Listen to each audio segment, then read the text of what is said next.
The strongest people aren't emotionless.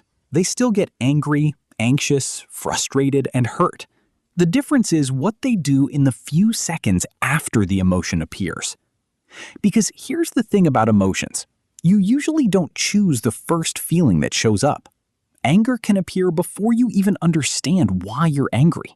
Anxiety can hit before you know what you're worried about. Frustration can build before you realize you're reacting.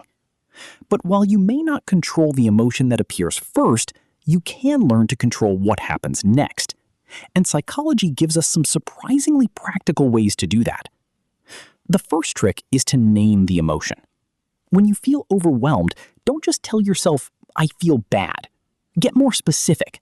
Are you angry, embarrassed, rejected, frustrated, afraid, disappointed? The more precisely you identify an emotion, the easier it becomes to understand what you're actually experiencing. Instead of being completely inside the emotion, you're beginning to observe it. You're no longer simply thinking, "I am angry." You're recognizing, "I'm experiencing anger right now." That small change creates psychological distance. The emotion is something you're experiencing, not something that defines who you are. The second trick is to slow down your physical reaction. When emotions become intense, your body often reacts before your thinking catches up. Your shoulders tighten, your jaw clenches, your movements become faster. You may start speaking louder or typing faster. So deliberately slow your body down. Relax your shoulders, unclench your jaw, slow your movements. You're not pretending that you aren't angry or stressed. You're simply refusing to add more momentum to the reaction.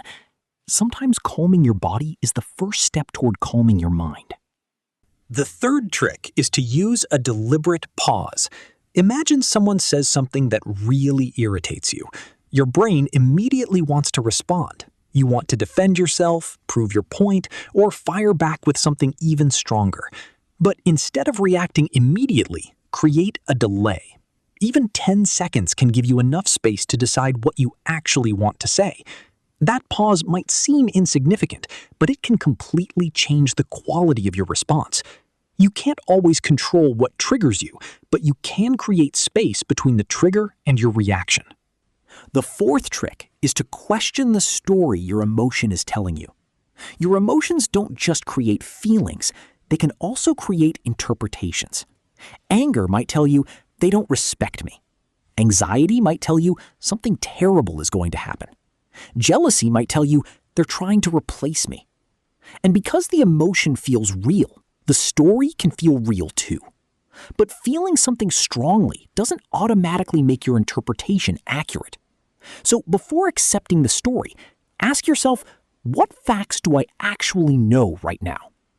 This simple question can stop your brain from turning one emotional reaction into an entire imaginary reality.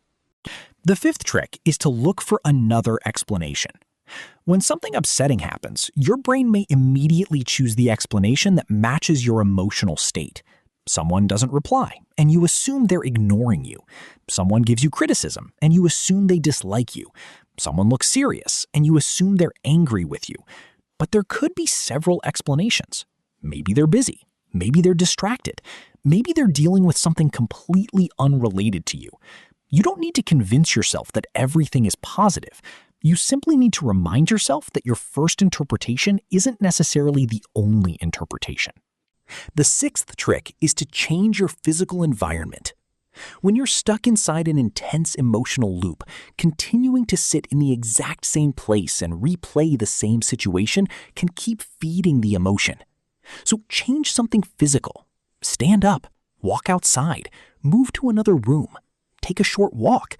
Do something that changes your immediate surroundings. You're giving your brain a different context to process. Sometimes a physical change can interrupt a mental pattern that feels impossible to escape when you remain completely still. The seventh trick is to deliberately redirect your attention. Your attention is limited. Whatever you repeatedly focus on can start occupying your entire mental space. If you're angry and spend an hour replaying the argument, you're giving that emotion more material to work with. Instead, deliberately choose one concrete task and focus on it completely. It doesn't have to solve the emotional problem. The goal is to stop continuously feeding it. You can return to the issue later when you're thinking more clearly. You don't have to give every emotional thought unlimited access to your attention. The eighth trick is to delay important decisions when your emotions are extremely intense. This one is especially important.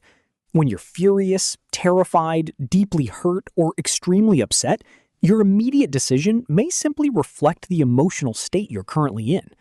You might send the message, quit the job, end the relationship, make the accusation, or say something you can't take back. Sometimes the smartest decision isn't deciding, it's waiting.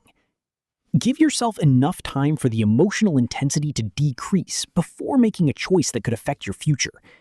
You don't have to solve everything while you're emotionally flooded. The ninth trick is emotional labeling with greater precision. This sounds similar to the first trick, but there's an important difference. Instead of stopping at "I'm angry," ask what might be underneath that anger. Maybe you're actually embarrassed. Maybe you feel rejected. Maybe you're exhausted. Maybe you feel powerless. Sometimes anger is only the surface emotion. When you identify what's underneath it, you may discover what you actually need. Maybe you need a boundary. Maybe you need rest. Maybe you need clarification. Maybe you need to communicate something that you've been avoiding. The 10th trick is asking what the emotion is trying to protect. Not every emotion is an enemy. Sometimes emotions are signals. Anger may appear when you feel a boundary has been crossed. Fear may appear when your brain detects possible danger. Sadness may appear when you've experienced loss.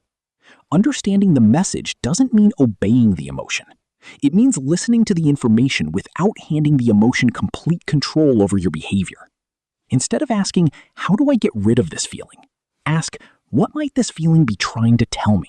The 11th trick is to focus on response control instead of emotion control. This may be the biggest lesson of all.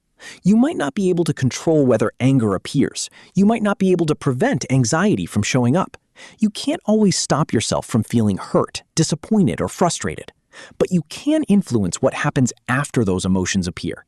You can control your words. You can control your actions. You can control your boundaries. You can control where you place your attention. You can decide whether you need to speak, wait, walk away, think, or simply let the emotion pass. That's what emotional strength actually looks like. It's not sitting there perfectly calm while nothing bothers you. It's feeling something strongly and still having enough awareness to choose your response. You can feel anger and still choose not to send the message you've written in your head. You can feel anxiety and still take the next step instead of waiting until you feel completely confident. You can feel hurt without immediately deciding what someone else intended. You can feel frustration without allowing one difficult moment to ruin your entire day. And the more often you practice these pauses, the more natural they become. At first, emotional control can feel unnatural because you're replacing an automatic reaction with a deliberate choice. But every time you pause instead of reacting, you're practicing a different response. Every time you question an assumption, slow your breathing, or wait before making a decision, you're strengthening that habit. Eventually, you may notice something changing. You pause before saying something you would normally regret. You question your first assumption instead of immediately believing it. You notice an emotional reaction without automatically following it. And that's not emotional suppression.